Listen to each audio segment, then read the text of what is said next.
Ya, baiklah, pada kesempatan kali ini saya akan menjelaskan sistem yang telah saya buat. Sebelumnya, perkenalkan, nama saya Agil Fatakoh dari kelas Sistem Informasi Reguler A angkatan 2018 dengan NIM 0903128181823035. Baiklah, adapun judul sistem yang saya buat adalah sistem penjualan toko Radal Smart. Baiklah, langsung saja kita masuk ke bagian yang pertama, yaitu latar belakang. Di mana latar belakang mengapa kemudian saya membuat sistem ini adalah dalam rangka menyesuaikan perkembangan zaman. Sebuah usaha tentulah harus melakukan inovasi-inovasi dalam meningkatkan pemasukan dan lain sebagainya. Salah satunya adalah dengan cara mendigitalisasi sistem yang telah ada sebelumnya. Kemudian adapun tujuan dari proyek sistem ini adalah yang pertama menganalisis kondisi toko dan mengidentifikasi masalah dari toko, khususnya sistem penjualan yang sedang berjalan saat ini. Kemudian adalah memudahkan pemasaran produk dengan membuat sistem aplikasi penjualan lewat internet.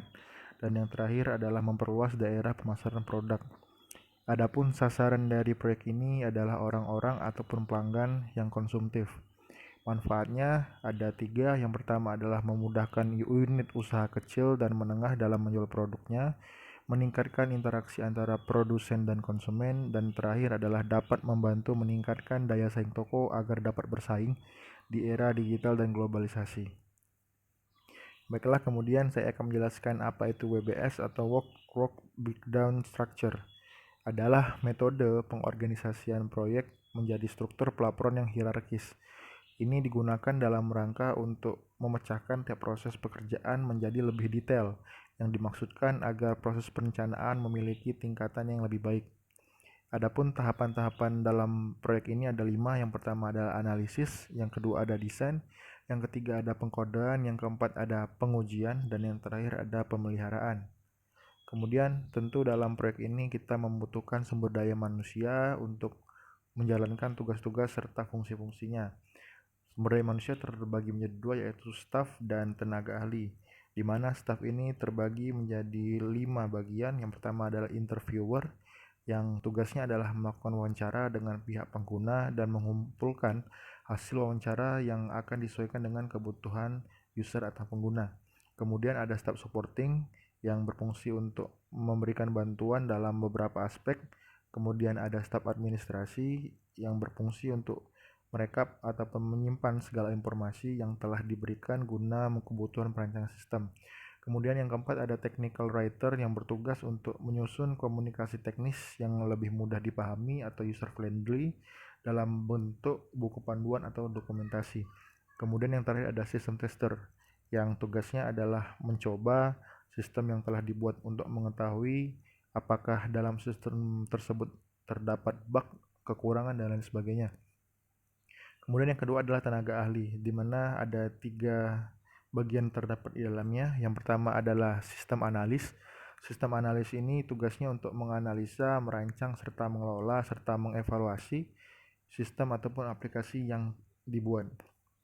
Kemudian web designer yang bertugas untuk membuat gambaran ataupun interface pada sistem, sehingga rancangan pun memiliki output yang mempermudah programmer dalam membuat sistem. Kemudian yang terakhir adalah programmer yang bertugas untuk membangun suatu program, baik itu dalam bentuk aplikasi mobile, website, ataupun desktop. Kemudian jadwal kegiatan, di mana metode dalam pembuatan proyek ini adalah menggunakan sistem development life cycle, di mana model yang digunakan adalah waterfall. Sementara lama kerja dari pembuatan sistem ini sekitar 58 hari. Baiklah, kita masuk ke bagian yang lebih detail, di mana di sini terdapat 5 kegiatan. Yang pertama adalah analisis yang dilakukan selama 16 hari, yang dilakukan pada minggu pertama, kedua, dan ketiga. Kemudian desain yang dilakukan selama 9 hari, yang dilakukan pada minggu keempat. Kemudian ada pengkodean yang dilakukan selama 16 hari dan pengerjaannya dilakukan pada minggu keempat, 5, 6, dan 7. Kemudian ada pengujian yang dilakukan selama 10 hari, dilakukan pada minggu ke-8, 9, dan 10, dan terakhir ada maintenance atau pemeliharaan yang dilakukan selama 7 hari pada minggu ke-11 dan 12. Selanjutnya ada rincian biaya. Rincian biaya ini adalah total biaya dari semua keperluan yang digunakan dalam proses pembuatan sistem, di mana terdapat tiga bagian utama dalam rincian biaya yang diperlukan. Yang pertama adalah biaya pengembang yang dibagi lagi menjadi hardware dan software. Kemudian ada sumber daya manusia, dan terakhir ada biaya pemeliharaan, di mana total biaya dalam pembuatan sistem ini adalah Rp18.750.000. Kemudian kita masuk ke bagian rincian manfaat, di mana rincian manfaat ini juga terbagi menjadi dua bagian, yaitu manfaat wujud dan manfaat tak wujud, di mana manfaat tak wujud ini terbagi menjadi 4 bagian, yaitu biaya operasional, peningkatan efisiensi, peningkatan penjualan, dan pengurangan biaya persediaan. Di mana total wujud pada tahun ke-0 adalah Rp0, kemudian tahun pertama adalah Rp3.250.000, tahun kedua Rp4.750.000, dan tahun ketiga adalah Rp6.450.000. Kemudian manfaat tak wujud pada tahun pertama adalah Rp4.550.000, tahun kedua Rp5.350.000, dan tahun ketiga Rp6.600.000. Adapun total manfaat dari manfaat wujud dan manfaat tak wujud, tahun pertama adalah Rp7.800.000, tahun kedua Rp10.100.000, dan tahun ketiga Rp13.050.000. Prosit ataupun total manfaat dikurang total biaya, tahun pertama adalah sebanyak Rp7.300.000, tahun kedua Rp9.350.000, dan terakhir Rp12.050.000. Baiklah, kita masuk ke bagian berikutnya, yaitu cost benefit analysis, di mana terdapat yang pertama adalah return on investment, di mana total biaya yang diperlukan dari tahun pertama sampai ketiga adalah Rp21 juta. Kemudian keuntungan yang didapat adalah sebanyak Rp30.950.000. Adapun cara menghitungnya adalah total manfaat dikurang total biaya dikali 100% dibagi total biaya, sehingga dalam bentuk persen maka kita akan mendapatkan angka 47,38%. Artinya sistem memberikan keuntungan sebesar 47,38% pada tahun ketiga.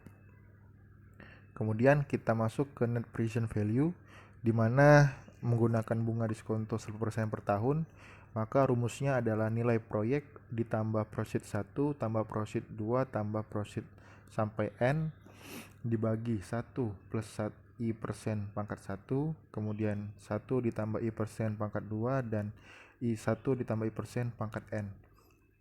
Kemudian kita masukkan angkanya, maka 18.750.000 ditambah 7.300 dibagi 1 plus 0,1 pangkat 1 ditambah 9.350.000 dibagi 1 plus 0,1 pangkat 2 ditambah Rp12.050.000 dibagi 1 plus 0,1 pangkat 3, maka hasil yang didapat adalah Rp4.666.980, sehingga dapat kita simpulkan bahwa net present value lebih dari 0 dan proyek tersebut layak untuk dilaksanakan.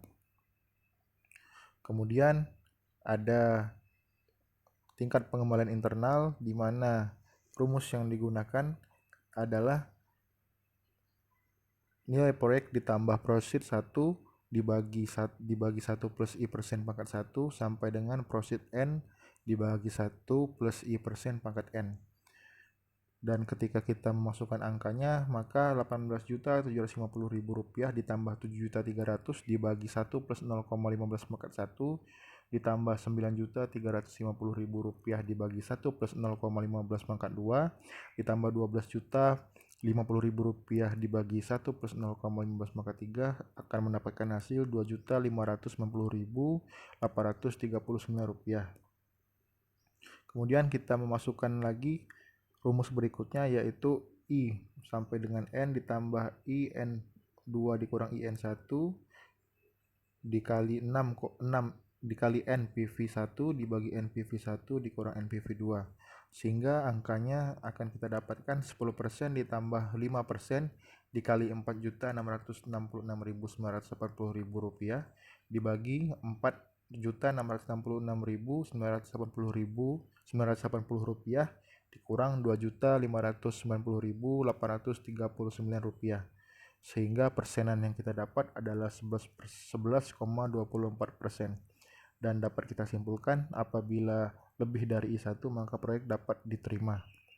Kemudian ada outline laporan, mana outline laporan ini terdapat 3. Yang pertama adalah pelaporan terhadap pengembangan sistem berbasis website dilakukan melalui project manager terhadap tim. Kemudian yang kedua adalah pelaporan terdokumentasi dengan baik. Dan yang terakhir, proyek pengembangan dilakukan setiap 1 minggu. Ini adalah contoh tampilan interface-nya ya dari sistem yang telah saya buat. Baiklah, terima kasih.